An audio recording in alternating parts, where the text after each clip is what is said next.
बॉलीवुड में अभी एक चीज चल रही है कि नशे के ऊपर बड़ी बात चल रही है।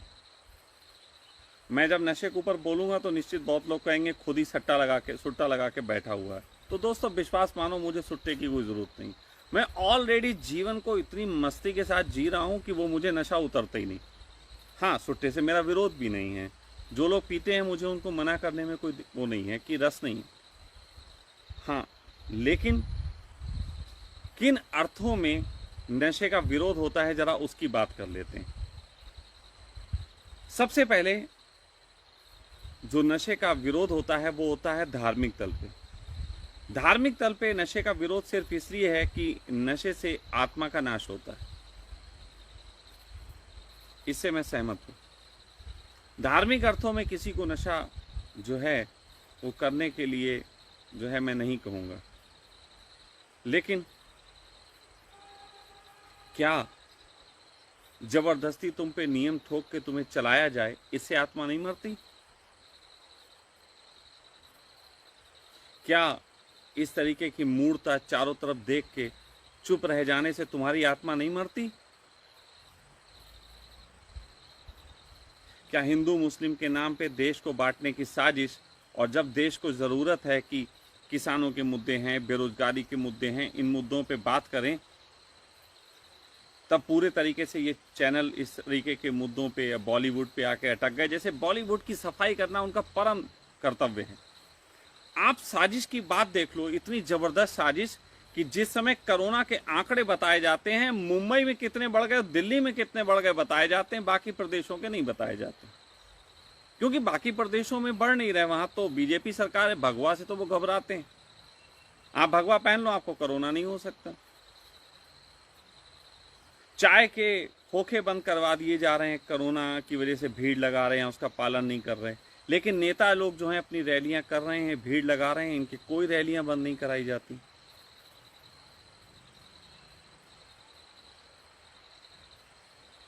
ये जो चीजें हैं, क्या इससे आत्मा नहीं मरती? तो इन अर्थों में अगर मैं नशे का विरोधी हूं तो इस तरीके से हर उस बात का विरोधी हूं जिससे आत्मा मरती। दूसरे अर्थों में, सामाजिक अर्थों में आ जाएं। सामाजिक अर्थों में नशे का विरोध इसलिए होना चाहिए क्योंकि नशा करने के बाद आदमी जो है काम में रस नहीं लेता, और इसमें जो है क्योंकि जब समाज की बात आती तो सरकार की बात आती है। मैं सरकार से पूछना चाहता हूं, जितने भी नशे हैं इंक्लूडिंग मैरिजुआना, इन सब में सबसे घातक नशा जो है वो भांग का।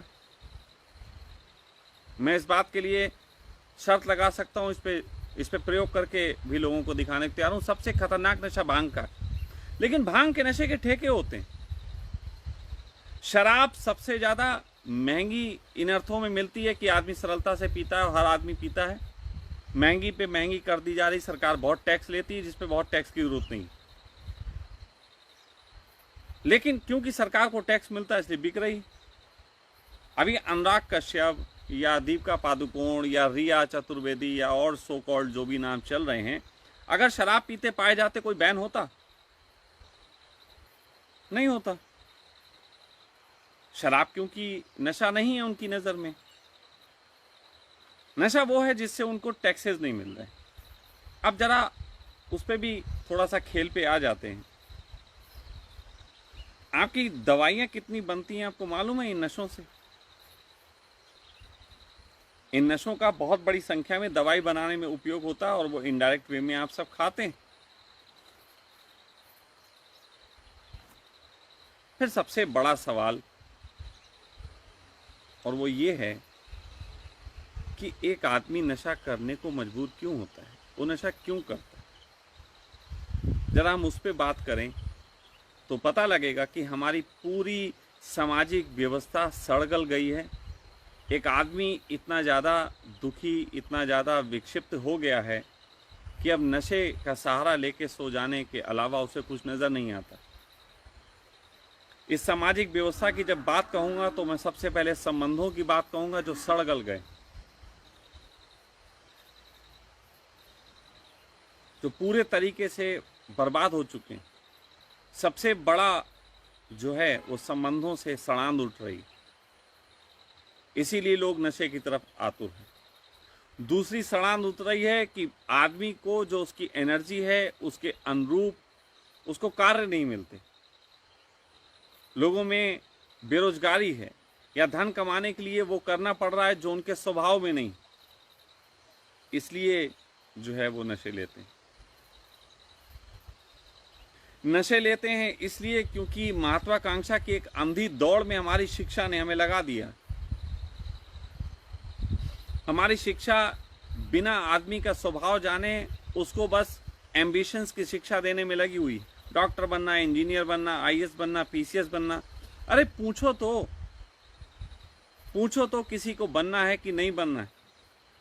आप में से जितने भी लोग हाई स्कूल या इंटर में अपने कॉलेज को जब छोड़ के निकले होंगे तो उनमें से बहुत से लोगों ने जिन कॉलेज को चुना होगा उसको चुनने में 90% वो लोग होंगे जिन्होंने अपने दोस्तों के कारण वो कॉलेज चुना होगा कि हमारे दोस्त वहां गए। फिर दोस्तों के क्लास अलग ना हो जाएं इसलिए वो सब्जेक्ट ले लिए होंगे जो दोस्त ले रहे हैं, या फिर कारण होगा आपके माँ बाप ने थोप के कि बेटा ऐसा बनना है, आपको वो सब्जेक्ट दिला दिए। आपके अंदर से वो आए, ऐसे मुश्किल से 10% लोग पाए जाते हैं। फिर 10% लोग जो अपने स्वभावगत अपनी डिग्रियां लेके अपने को थोड़ा सा जागरूक बना के सरकारी नौकरियों की आस में जीवन जी रहे हैं, उनको नौकरियां उपलब्ध नहीं। अभी की मैं बात बताता हूं, मेरी बेटी, खुद की मेरी बेटी, अभी उसका जॉब लगा, बा मुश्किल कई बार उसकी परीक्षाएं रद्द हुई, ये हुई वो हुई, फिर सरकारी नौकरी में उसका जॉब लगा। जब जॉब लगा, अभी जॉब की खुशखबरी आए देर नहीं हुई, 2 दिन बाद सरकार ने स्टे ले लिया। सरकार ने अदालत में लगा दिया कि इन परीक्षाओं में कुछ घोटाले हुए सरकार की तरफ से। अब कमाल की बात है कि मैं ही परीक्षाएं कराता हूं और मैं ही बाद में उसमें स्टे लगा देता हूं कि परीक्षा सही से नहीं हुई।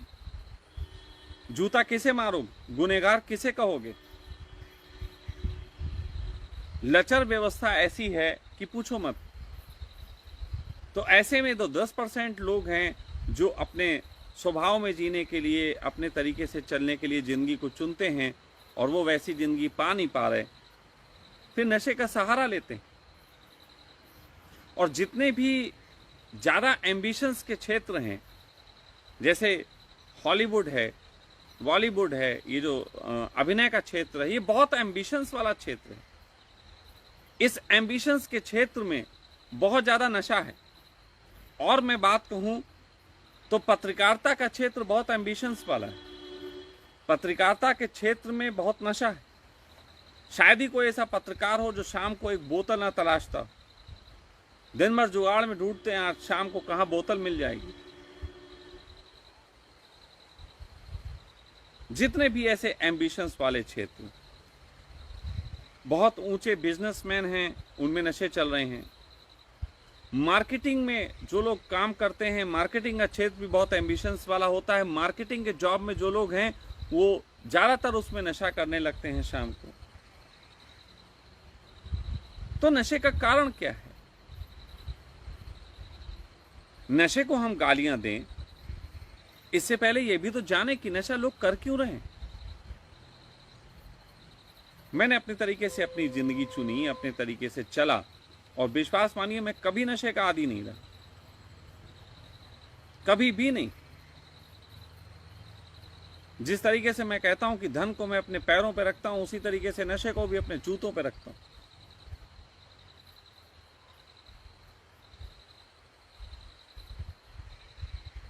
तो ये जो चीजें हैं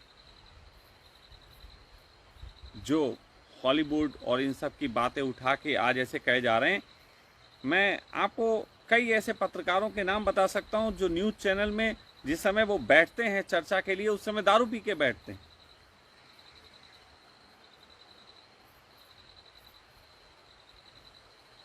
वो खुद दारू का गिलास उनके नीचे रखा होता, बीच बीच में पीते रहते हैं। वो शायद आपको दिखाया नहीं जाता है, लेकिन वो होता है।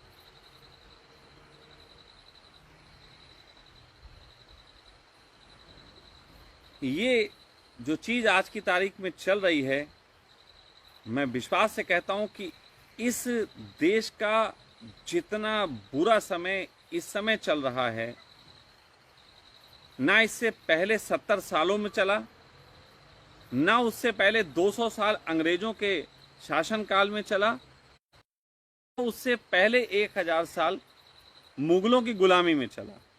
इतना बुरा दौर कभी नहीं चला जितना बुरा दौर ये चल रहा है। सब एक जिद में बैठे। कंगना रनावत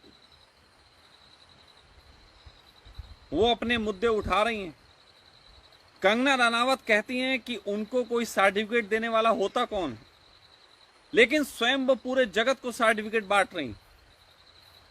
वहां की सरकार ऐसी, यहां की सरकार ऐसी। मोदी जी बहुत बढ़िया, क्योंकि उनकी गोद में बैठ के इस समय बहुत आसान है किसी को गाली देना, और जो मोदी की गोद में बैठे नहीं हैं वो सब क्रिमिनल हैं। आप देखो, सिंपल सी बात, बिल्कुल बिल्कुल सिंपल सी। अभी सुशांत ने आत्मदाह किया या चलो हत्या हुई, इतनी घनघोर जांच शायद ही किसी केस की गई जितनी इस केस की गई। कारण सुशांत बिहारी था।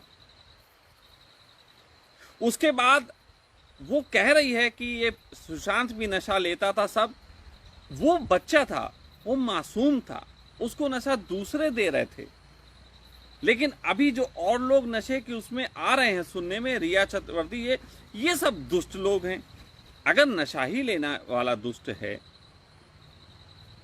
तो सुशांत सिंह राजपूत पे मरणोपरांत नशा लेने का केस क्यों नहीं करते? करना चाहिए।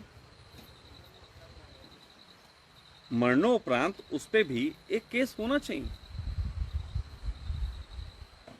उसको किस बात का तुम जो है वो बरी कर दिया तुमने?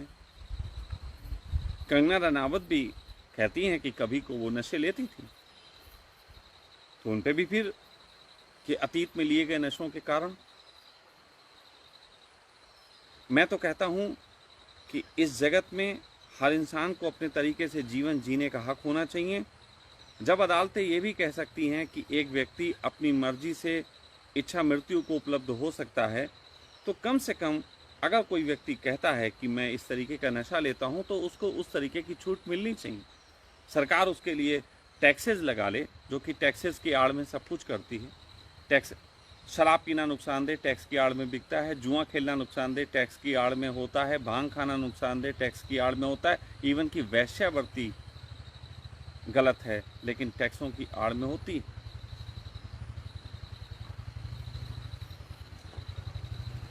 तो मैं ये जो थोड़ा सा जो मुझे ऐसा लगता है कि कम से कम कुछ लोग उठें और इस मुद्दे पे खुल के बात कहें। मुझे मालूम है कि टीवी चैनलों पे बात नहीं हो सकती, अपने तरीके से बात कहें। अरे एक आदमी पी के अपने में आनंदित है, जैसा भी है, वो पड़ा हुआ है, वो नहीं कुछ कर रहा, तुम्हें क्या दिक्कत हो रही? तुम्हें क्या दिक्कत हो रही? तभी मैंने एक चीज कही कि हंगामा है क्यों बरपा? थोड़ी सी जो पी ली है, इतना हंगामा क्यों? मैं तो कहता हूं, आज की तारीख में कहता हूं, एक जमाना था जो राहुल गांधी के कैंडी क्रश खेलते हुए वीडियो आए थे, जिसमें कहा था देखो बच्चा कैंडी क्रश में लगा हुआ। मैं तो कहूँगा मोदी जी, इस देश से खेलने की बजाय कैंडी क्रश को तुम भी खेलना शुरू कर दो, थोड़ा देश का भला हो जाएगा। बहुत रेड़ पीट ली तुमने, बस करो, क्षमा कर दो। पता नहीं इस देश ने तुम्हारे साथ ऐसा क्या किया तो तुम इस देश को बर्बाद करने पे लगे हुए।